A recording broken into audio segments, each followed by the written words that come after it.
وصلتنا رسالة زين. واحنا هسه قاعدين بالبرنامج. زين. احنا بدك انت تفتحها. خلينا نشوف.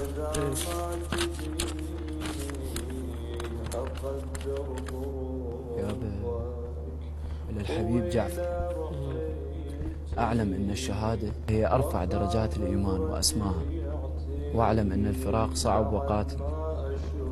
حبيبي جعفر، أنا أشكرك جدا لأنك وفريق عملك جعلت اسمي يتداول أبناء بلدي، وقد وصلني اعتذارك عن كفاية يعني منشورك هذا. ما كتبت بحقي يا جعفر أيها التائه في حب الشهداء. يا ابن المدينة الغراء، كلي فخر أمام الشهداء بالعمل، والذي يفرحني جدا هو فخر عائلتي وعشيرتي. كل ما قدمت هو قليل أمام الشيابة. هاي إذا جتني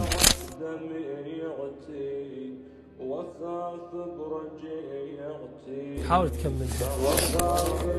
كل ما قدمت هو قليل أمام شيء اسمه العراق، وأمام ملايين بين قوسين المقاريد. هاي حكايتي الذين ذابوا بي. الكلام كثير يا جعفر، ولكنني أختصر مشاعري بكلمة: شكرا لك، وأبعث لك سلام من الجنة. يا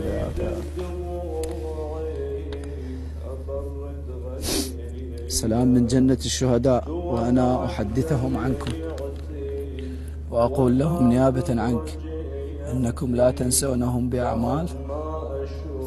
والسلام للعراق وأهله الشرفاء.